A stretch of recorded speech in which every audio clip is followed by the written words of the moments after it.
This young man was very ambitious, and he really wanted to rise to the top, and he wanted to be wealthy and so forth. And he had, you know, Henry Ford was a spiritual guy. He practiced spiritual principles in the way that he understood them. And back in that day, there was some understanding of this idea of thought, and formative thought, and that type of thing. So this young man just said, you know, I'm setting my goals, Mr. Ford. I'm setting my goals on success. I'm setting my goals on wealth. I'm setting my goals on climbing the ladder of success.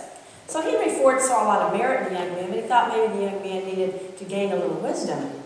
So one day, Henry Ford had called the young man into his office to have a little conference with him and talk to him about his position in Henry Ford's company. But Mr. Ford had something prepared for the young man before he came.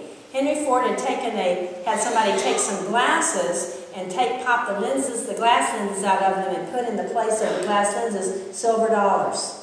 So in each part of the glasses were silver dollars. So the young man comes in and he's going on about to Mr. Ford about how I got my sights on the prize. I'm going to, you know, go higher. I'm going to be wealthy. I'm going to climb up in this company and really help you and make a success and whatever. Mr. Ford says, here, well, I've got this special pair of glasses for you. Would you want to try them on? So the young man puts them on, and of course, they're the silver dollars. And he said, well, I can't see anything except these silver dollars right up in my eyes. I can't even see them too well. They're too close. And Mr. Ford says, He says, if all you're focused on in your mental energy and in your emotional state, if all you're focused on is these outer goals, you can't see anything else. All you can see are these silver dollars, and you're not aware of yourself, and you're not aware of anybody around you, young man. So let me invite you to take those glasses off, and let's talk a little bit more about what full success actually is. That's the other side of the coin that is, in my estimation, the misinterpretation of our unity principles. And that's, we know, a big part of our philosophy is about the formative power of thought, about setting your goals, about visualizing. When it's ineffective is when we leave out the spiritual component. When we put it as our mental energy, as our emotional energy, and that we're going to make this happen, we can produce some results. And usually there's a price to pay. Either we will suffer in other areas of our lives, in our relationships, or in our health, where our stress may go up, and or we may get what we want, and it may turn out not to be exactly how we thought it was going to be. Or might have some little extra baggage with it. So, if we ask that question, is reality inside of us, or is it outside of us?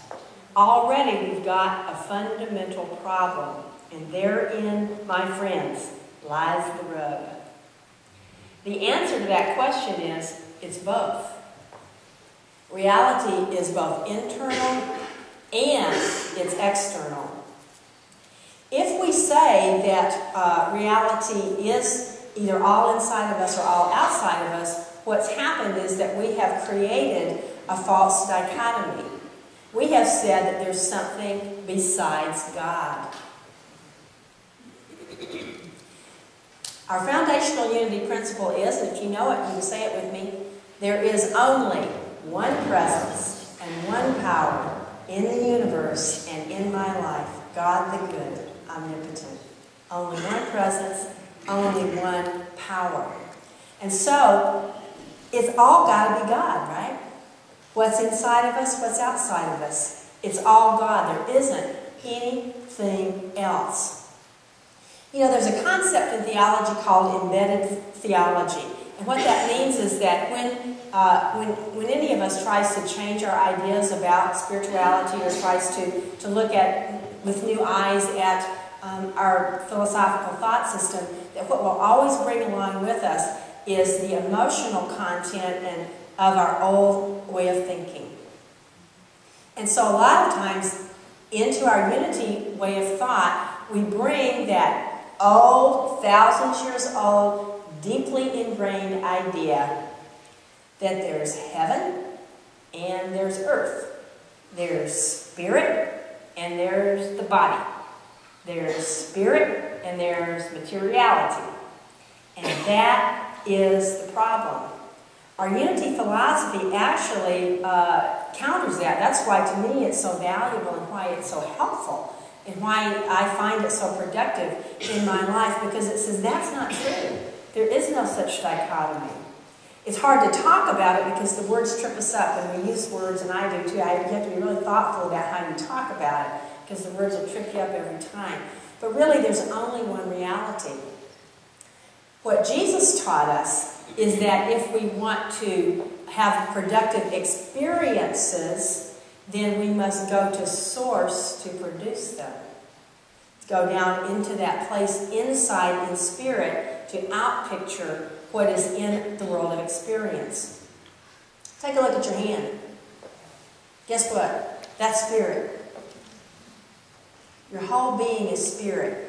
It's not separate from spirit at all. This is simply one of the many forms that spirit takes. And as we begin to really know that, for me that's a lifetime proposition, and probably many lifetimes worth of propositions to get that one. But as we begin to grow in that awareness, what happens for us is we reduce our sense that anything is an adversary. There is no adversary, because it's all God, and we're just learning and growing.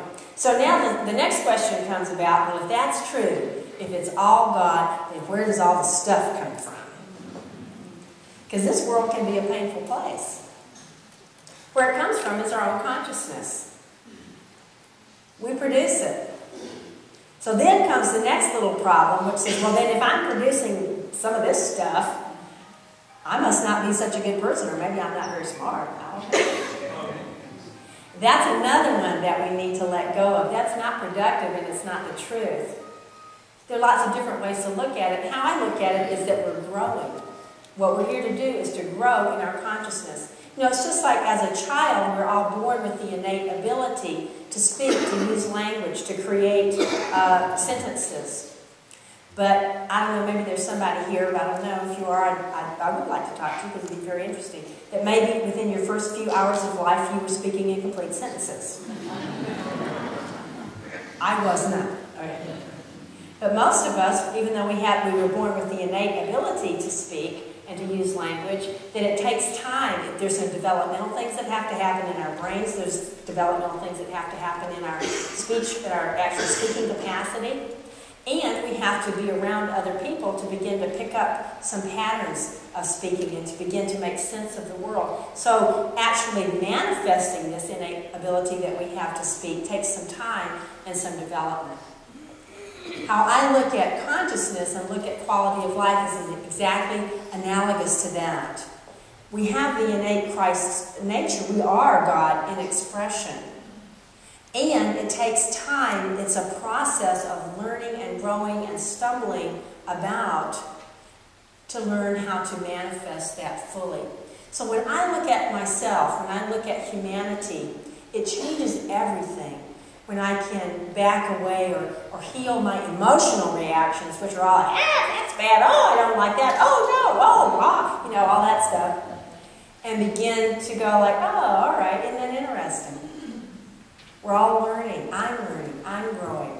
Yes, I need to deal with the emotions of it, not to pretend they're not there, and to keep growing through it, see how can I make the best I can out of this situation? What can I learn from it? How can I grow? How can I meet it from that resource, that spirit within me?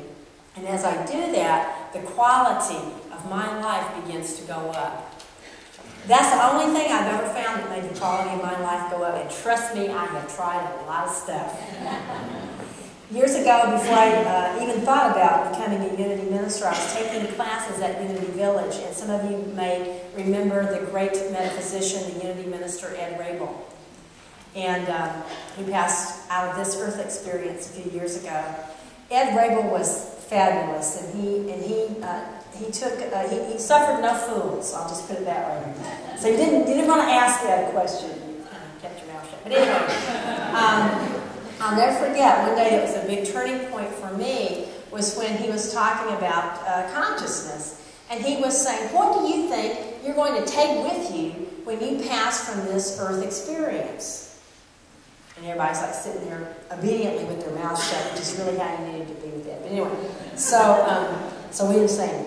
So he says, do you think that you're just going to go and tap dance with Aunt Sally? No, I wasn't sure. And he says, I'll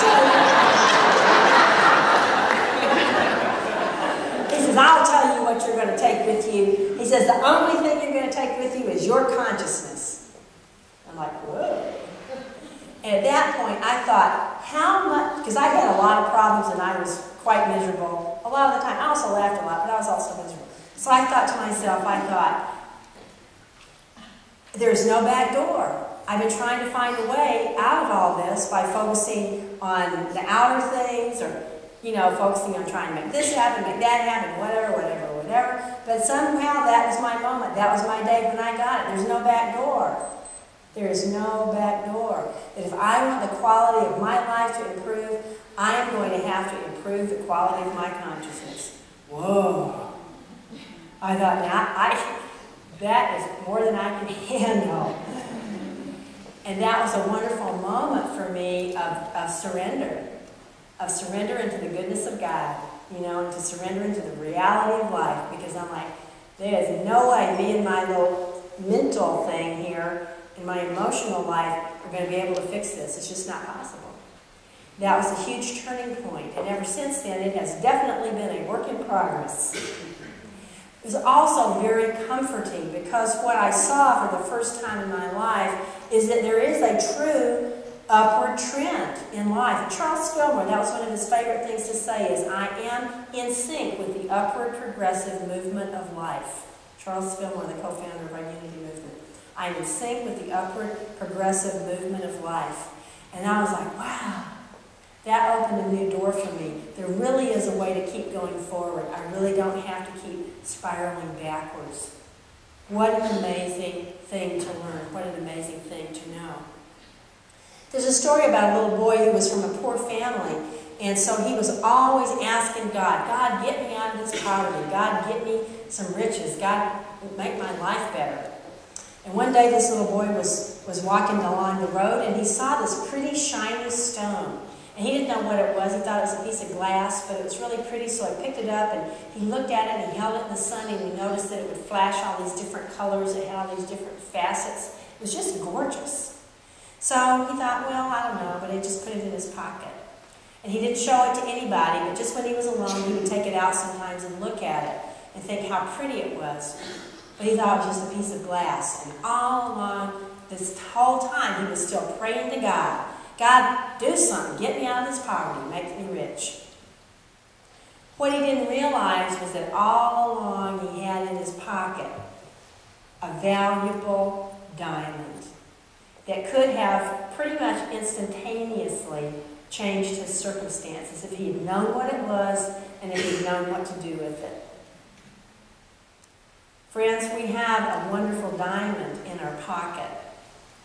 And that diamond is our ability to be conscious that we are one with God. That's a human innate ability. We are one with God, and we can become conscious of that. And consciousness is kind of a big word. We throw it around. What it really means is awareness, and it means putting that awareness into action. That's consciousness. That's the great gift that we have. As we cultivate, as we learn that we have that ability to be aware of that we have all power, that our lives are really one with the creative source of all things, that we can co-create and create a better quality of life, then we can use our power of our formative word and our power of visualization with confidence. Because we're coming from spirit, we're not coming just from up here in the mental realm. Then we can face circumstances and not be afraid of them, because we know that that within us is greater than those circumstances. And in fact, those circumstances are just opportunities to learn and grow. And so we can begin to see everything differently.